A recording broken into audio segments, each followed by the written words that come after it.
रात का वक्त है, एक सूना रेगिस्तान, और आसमान में तारे ऐसे चमक रहे हैं जैसे सदियों से किसी भूली हुई कहानी के गवाह हों। दूर कहीं आग की तरह भड़कती एक फ्लेयर आसमान को लाल कर रही है। हवा में जली हुई गैस की हल्की सी महक है और रेत के ऊपर खड़े ऊंचे ऊंचे ऑयल रिग्स ऐसे लग रहे हैं जैसे धरती को छेदकर उसके सीने से ऊर्जा निकालने वाले विशालकाय यंत्र। आप सोचिए, आपकी कार में जो पेट्रोल भरता है, जहाज जो आसमान चीरता है और फैक्ट्री के अंदर दौड़ती मशीनें, इन सब की जान है पेट्रोल। लेकिन क्या आपने कभी सोचा है कि ये पेट्रोल आखिर आता कहाँ से है?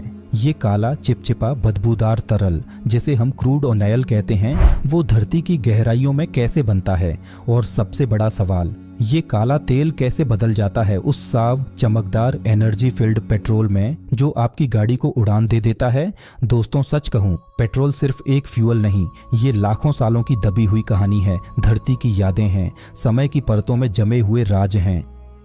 कल्पना कीजिए, आपके हाथ में पेट्रोल की एक बूंद है, दिखने में छोटी, हल्की, साधारण, लेकिन इस बूंद के अंदर कैद है समंदर की गहराई में तैरने वाले करोड़ों साल पुराने माइक्रोस्कोपिक जीवों की रूह। हाँ, सुनकर अजीब लगता है, लेकिन पेट्रोल की शुरुआत किसी आधुनिक मशीन या रिफाइनरी में नहीं हुई। इसकी शुरुआत हुई थी समंदर के तले लाखों साल पहले, जब इस धरती पर इंसानों का नामो निशान भी नहीं था। आज हम तेज रफ्तार जिंदगी जी रहे हैं, कारों में घंटों दौड़ रहे हैं, जहाजों में आसमान नाप रहे हैं, पर शायद हमें इस बात का अंदाजा भी नहीं कि हमारी रफ्तार किसी प्राचीन जीवन की राख पर चल रही है। लेकिन असली सवाल यहाँ से शुरू होता है कि क्रूड ऑयल बनता कैसे है? धरती के अंदर ऐसा कौन सा रहस्य छुपा है जो बसते ही हम उसे जलाकर ऊर्जा में बदल देते हैं? दोस्तों, आज की इस कहानी में हम सिर्फ पेट्रोल की केमिस्ट्री नहीं समझेंगे, हम उस फिलॉसफी को छुएंगे जो बताती है कि ऊर्जा कहीं बाहर से नहीं आती, ऊर्जा बस रूप बदलती है, और पेट्रोल उस ऊर्जा का एक ऐसा रूप है जिसे धरती ने खुद अपने गर्भ में करोड़ों सालों तक तैयार किया है। आप सोचिए, एक तरफ है प्राकृतिक अंधेरा जहां गर्मी, दबाव और समय मिलकर कुछ महान बना रहे थे, और दूसरी तरफ है आधुनिक दुनिया जहां हम उस ऊर्जा को अपनी इच्छाओं में ढाल देते हैं, स्पीड में, कंफर्ट में, प्रोग्रेस में। और अब हम उस सफ़र की शुरुआत करने वाले हैं जो हमें ले जाएगा धरती की नसों के भीतर, जहां से निकलता है काला सोना, क्रूड ऑयल। तो चलिए दोस्तों, हम समय के उन पन्नों तक पहुंचते हैं जहां न कोई इंसान था, न कोई शहर, बस एक अनंत नीला सागर जिसमें जीवन अपनी पहली सांसें ले रहा था। सोचिए, करोड़ों साल पहले की धरती, समंदर की गहराइयों में तैरते थे छोटे छोटे माइक्रोस्कोपिक जीव, प्लैंकटन, एल्गी, टाइनी ऑर्गेनिजम्स, इतना छोटे कि नंगी आंख से दिख भी न पाएं। लेकिन वही छोटे से जीव आज हमारी कारों का ईंधन बने हुए हैं। ये बात सुनकर अजीब लगती है, पर सच यही है। पेट्रोल असल में प्राचीन समुद्री जीवन की राख है। समंदर के ऊपर सूरज चमक रहा था, लहरों के नीचे जीवन पनप रहा था, लेकिन प्रकृति का एक नियम है, जो जन्म लेता है वो एक दिन खत्म भी होता है। जब ये छोटे जीव मरते थे तो लहरों के संग समुद्र के तल में जाकर जमा हो जाते थे। धीरे धीरे लाखों, करोड़ों, अरबों जीव तह दर तह, परत दर परत समंदर के तल में दबते चले गए। शुरू में ये बस साधारण ऑर्गेनिक मैटर था, लेकिन धीरे धीरे इनके ऊपर रेत की परतें चढ़ती गईं, फिर मिट्टी, फिर और ज्यादा सेडिमेंट। परतों का वजन बढ़ता गया, धरती की गर्मी इन परतों में घुसती चली गई और शुरू हुआ प्रकृति का महान परिवर्तन। आप इसे इमेजिन कीजिए, धरती की गहराइयों में जैसे एक प्राकृतिक प्रेशर कुकर बन रहा हो। ऊपर से लाखों टन का दबाव, नीचे से धरती के कोर की गर्मी, और बीच में फंसी हुई वो जीवों की काली यादें। समय बढ़ता गया, दबाव बढ़ता गया, गर्मी बढ़ती गई, और इन्हीं दबावों और तापमान की क्रियाओं ने इन मरे हुए जीवों को बदलना शुरू किया। ये ऑर्गेनिक मैटर धीरे धीरे टूटने लगा, उसके मॉलिक्यूल्स बिखरने लगे, और लाखों करोड़ों साल के दौरान ये मैटर बदलकर एक नए रूप में आने लगा, हाइड्रोकार्बन। यही हाइड्रोकार्बन बाद में हमारे आज के क्रूड ऑयल बने। यानी कि क्रूड ऑयल कोई केमिकल नहीं, कोई रैंडम लिक्विड नहीं, ये धरती की गहराई में समय, दबाव और गर्मी से पैदा हुई एक प्राचीन ऊर्जा है, एक फॉसिल मेमोरी जो एनर्जी बन चुकी है। सोचिए, आज हम पेट्रोल को जला देते हैं, पर असल में हम लाखों साल पुराने सूर्य की रोशनी जला रहे होते हैं, क्योंकि उन माइक्रोस्कोपिक जीवों के अंदर सूरज से बनी एनर्जी स्टोर थी और वही एनर्जी आज पेट्रोल के रूप में बाहर आ रही है। लेकिन कहानी यहीं खत्म नहीं होती। धरती के सीने में ये क्रूड ऑयल हजारों साल तक बंद पड़ा रहता है, फंसा हुआ, दबा हुआ, छिपा हुआ। फिर इंसान आता है, जिज्ञासा लेकर, जरूरत लेकर, और धरती की इन नसों तक पहुंचने की कोशिश शुरू होती है। अब सवाल ये है, इंसान इस काले खजाने को धरती की गहराइयों से निकालता कैसे है? ये क्रूड ऑयल आखिर आता कैसे है ऊपर? दोस्तों, हमने देख लिया कि क्रूड ऑयल कैसे धरती की गोद में लाखों सालों तक पकता रहा, लेकिन अब सवाल ये उठता है, इंसान धरती की इतनी गहराई में छुपे खजाने तक पहुंचता कैसे है? इसके लिए हमें चलना होगा उस दुनिया में जहां इंसान धरती के सीने में सुई चुभाकर उसकी नसों से ऊर्जा निकालता है। यही दुनिया है ऑयल ड्रिलिंग की दुनिया। स्टेप 1, कच्चा तेल निकालने से पहले वैज्ञानिक ये पता लगाते हैं कि धरती के नीचे सच में ऑयल है भी या नहीं। इसके लिए साइज्मिक सर्वे किया जाता है, यानी जमीन के अंदर छोटे छोटे कंपन भेजे जाते हैं। वो कंपन धरती की परतों से टकराकर वापस आते हैं और उस इको के पैटर्न से साइंटिस्ट समझ लेते हैं कि नीचे तेल है या नहीं, पानी, चट्टान है या गैस। ये प्रक्रिया बिल्कुल वैसी है जैसे डॉक्टर आपका अल्ट्रासाउंड करता है, बस यहाँ पेशेंट है धरती। स्टेप 2, अब इमेजिन कीजिए एक ऊंचा लोहे का टॉवर जो हवा को चीरता हुआ आसमान को छूता है। इसके नीचे घूमती एक भारी मशीन जो धीरे धीरे लेकिन बेहद ताकत से धरती में उतरने लगती है। इसे कहते हैं ड्रिलिंग रिग। ये रिग लगभग 3 से 4 किलोमीटर गहराई तक जा सकता है। इतनी गहराई जहां अंधेरा है, गर्मी है और लाखों साल पुरानी एनर्जी सो रही है। ड्रिल बिट, एक बेहद सख्त धातु का दांतेदार सिरा, घूमता है, रगड़ता है और धरती की चट्टानों को काटता जाता है। तेज आवाज, भारी मशीनों का कंपन और उसके ऊपर खड़ा इंसान जो प्रकृति की सबसे पुरानी ऊर्जा को जगाने की कोशिश कर रहा है।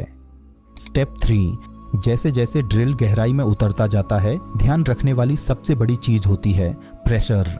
धरती के नीचे का दबाव इतना ज्यादा होता है कि अगर इसे कंट्रोल न किया जाए तो एक छोटा सा छेद एक विशाल विस्फोट में बदल सकता है। इसीलिए इस्तेमाल होता है ड्रिलिंग मड, एक खास प्रकार का तरल जो ड्रिल को ठंडा रखता है और दबाव को कंट्रोल करता है। आप इसे ड्रिलिंग का बॉडीगार्ड समझ लीजिए। स्टेप 4, आखिरकार जैसे ही ड्रिल रेजर्वॉयर तक पहुंचता है, धरती के अंदर की गैस और तेल का दबाव खुद रास्ता तलाशने लगता है। अचानक एक हल्का सा झटका, फिर पाइप के अंदर काला तरल ऊपर उठने लगता है। ये वही क्षण है जब इंसान पहली बार उस तरल को देखता है जो लाखों साल पहले समुद्री जीवों की मृत्यु से पैदा हुआ था। पेट्रोलियम इंजीनियर्स इसे कहते हैं the first breath of the well. वो क्षण मानो धरती की गहराई से आती हुई एक प्राचीन सांस हो जो ऊपर की दुनिया को महसूस कर रही हो। स्टेप 5, अब भारी भरकम मशीन्स इसे सतह पर लाना शुरू करती हैं। पाइपलाइन से गुजरते हुए सेपरेटिंग टैंक्स में जमा होते हुए क्रूड ऑयल बाहर आ जाता है। लेकिन ध्यान रहे, अभी ये पेट्रोल नहीं है, ये एक कच्चा तरल है जिसमें गैस, पानी, रेत और कई मिश्रण होते हैं। इसका असली रूप, इसकी वास्तविक चमक अभी रिफाइनरी की आग में पकनी बाकी है। दोस्तों, हमने क्रूड ऑयल को धरती की गहराइयों से बाहर निकाल लिया है, लेकिन अभी ये सिर्फ कच्चा है, बदबूदार, गाढ़ा और अपने अंदर सैकड़ों तरह की अशुद्धियां लिए हुए। अभी ये पेट्रोल नहीं है, अभी इसकी कोई पहचान नहीं है। इसका असली सफर शुरू होता है रिफाइनरी में। रिफाइनरी एक ऐसी जगह जहां विज्ञान, आग, धुआं और विशाल मशीनें मिलकर दुनिया की सबसे महत्वपूर्ण एनर्जी को जन्म देती है। रिफाइनरी में सबसे पहले क्रूड ऑयल को 400 डिग्री सेल्सियस तक गर्म किया जाता है। जैसे ही ये उबलने लगता है, इसे एक विशाल टॉवर में भेजा जाता है जिसे कहते हैं फ्रैक्शनल डिस्टिलेशन कॉलम। इस टॉवर की ऊंचाई कई मंजिलों जितनी होती है। अंदर कई प्लेटफॉर्म होते हैं अलग अलग तापमान पर। अब इस टॉवर की कल्पना कीजिए, नीचे बहुत गर्म, ऊपर ठंडा। क्रूड ऑयल जैसे ही वैस्प बनकर ऊपर उठता है, हर ऊंचाई पर तापमान बदलता है और यही होता है जादू। हर हाइड्रोकार्बन अपने बॉइलिंग पॉइंट के हिसाब से अलग हो जाता है। सबसे ऊपर एलपीजी, उससे नीचे पेट्रोल, गासोलीन, फिर नफ्था, उसके बाद केरोसिन, जेट फ्यूल, फिर डीजल और सबसे नीचे लुब्रिकेंट्स, वैक्स, एस्फॉल्ट। यानी रिफाइनरी की दीवारों के अंदर एक विशाल अदृश्य सॉर्टिंग सिस्टम काम करता है जहां टेम्परेचर ही राजा है। क्रूड ऑयल में भारी लंबे हाइड्रोकार्बन चेन्स होते हैं जो सीधे सीधे पेट्रोल नहीं बन सकते, इसीलिए किया जाता है क्रैकिंग। नाम सुनकर कठिन लगता है लेकिन कॉन्सेप्ट बिल्कुल सरल है। जो मॉलिक्यूल्स बहुत बड़े हैं उन्हें तोड़ दो, टुकड़ों में बदल दो ताकि वो पेट्रोल जैसे हल्के फ्यूल बन सकें। क्रैकिंग के भी कई प्रकार हैं। Thermal cracking, catalytic cracking, hydro cracking. In plants के अंदर तेज हीट, हाई प्रेशर और कैटलिस्ट की मदद से लंबी श्रृंखलाएं टूटकर पेट्रोल में बदल जाती हैं। यानी रिफाइनरी क्रूड ऑयल को सिर्फ अलग नहीं करती बल्कि उसे साइंटिफिकली रीशेप भी करती है। पेट्रोल सिर्फ हल्का होना काफी नहीं, उसे स्ट्रॉन्ग भी होना पड़ता है। स्ट्रॉन्ग यानी high octane rating. Octane rating ये बताती है कि पेट्रोल कितनी स्मूथ परफॉर्मेंस दे सकता है और इंजन को नॉक होने से बचाता है। ऑक्टेन बढ़ाने के लिए क्रूड के अंदर मौजूद कुछ कंपोनेंट्स को रिफाइनिंग मशीनों से केमिकली मॉडिफाई करती हैं। इसी प्रोसेस को कहते हैं रिफॉर्मिंग। रिफॉर्मिंग के बाद पेट्रोल सिर्फ फ्यूल नहीं रहता, वो बन जाता है high performance energy. Crude oil में सल्फर और अन्य कंटेमिनेंट्स होते हैं जो सीधे इस्तेमाल किए जाए तो पृथ्वी और इंजन दोनों को नुकसान पहुंचाते हैं। रिफाइनरीज सल्फर रिमूवल करके इसे एनवायरनमेंट फ्रेंडली पेट्रोल में बदलती हैं। आप जब भी पेट्रोल भरते हैं उसकी साफ हल्की खुशबू दरअसल इस प्यूरिफिकेशन का परिणाम है। रिफाइंड पेट्रोल को विशाल गोलाकार टैंक्स में जमा किया जाता है। ये टैंक्स इतने बड़े होते हैं कि उनमें पूरा फुटबॉल स्टेडियम भी समा जाए। यहाँ पेट्रोल को ठंडा रखा जाता है, प्रेशर बैलेंस किया जाता है और क्वालिटी चेक की जाती है। लेकिन सफ़र अभी बाकी है। ये पेट्रोल रिफाइनरीज तक सीमित नहीं रहता, इसे अब यात्रा करनी है आपके नज़दीकी पेट्रोल पंप तक। दोस्तों, रिफाइनरी के अंदर पेट्रोल अपनी असली पहचान पा चुका है, लेकिन अभी ये आपकी कार तक पहुंचने से बहुत दूर है। अब इसे एक ऐसी यात्रा शुरू करनी होती है जहां डिस्टेंस भी लंबा है और डेंजर भी बड़ा, क्योंकि दुनिया में सबसे ज़्यादा चोरी होने वाला, सबसे ज़्यादा मांग वाला और सबसे महंगा लिक्विड पेट्रोल ही है। रिफाइनरी से निकलने के बाद पेट्रोल को सबसे पहले भेजा जाता है पाइपलाइंस के अंदर। ये पाइपलाइंस सैकड़ों किलोमीटर लंबी होती हैं। धरती के नीचे, नदी के पार, पहाड़ों के बीच से गुजरते हुए पेट्रोल को सीधे डिपोज तक पहुंचाती हैं। इन्हें देखकर एहसास होता है कि ये धरती की असली नसें हैं जिनमें एनर्जी दौड़ रही है।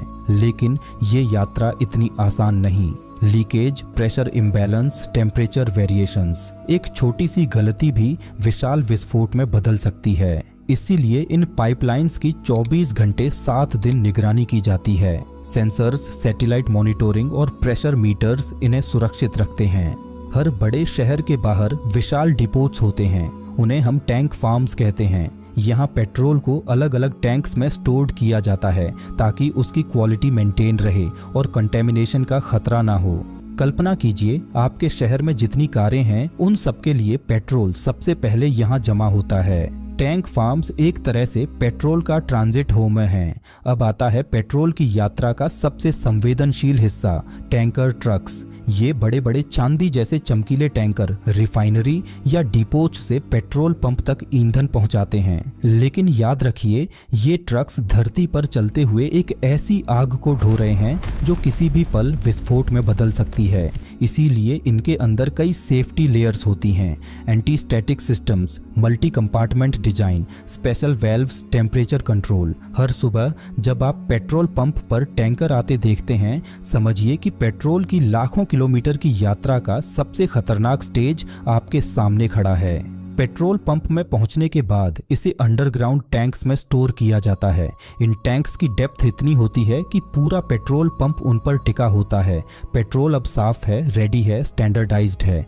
यहाँ से ये आपकी गाड़ी में जाता है और आपके इंजन को सांस देता है। लेकिन क्या पेट्रोल की कहानी यहीं खत्म हो जाती है? नहीं, अभी सबसे बड़ा सवाल बाकी है। दुनिया तेजी से बदल रही है। इलेक्ट्रिक व्हीकल्स आ रहे हैं, सोलर, विंड, हाइड्रोजन जैसी एनर्जीज बढ़ रही हैं, ऑयल रिजर्व रिजर्व्स कम हो रहे हैं और पोल्यूशन का खतरा बढ़ रहा है, तो क्या पेट्रोल खत्म हो जाएगा? वैज्ञानिक कहते हैं एक दिन जरूर, लेकिन अभी नहीं। पेट्रोल के पास अभी भी ट्रांसपोर्ट, एविएशन, हैवी मशीनरी और इंडस्ट्री पर अभूतपूर्व पकड़ है। लेकिन हाँ, भविष्य मल्टी एनर्जी वर्ल्ड का है, जहां पेट्रोल और इलेक्ट्रिसिटी साथ साथ चलेंगे।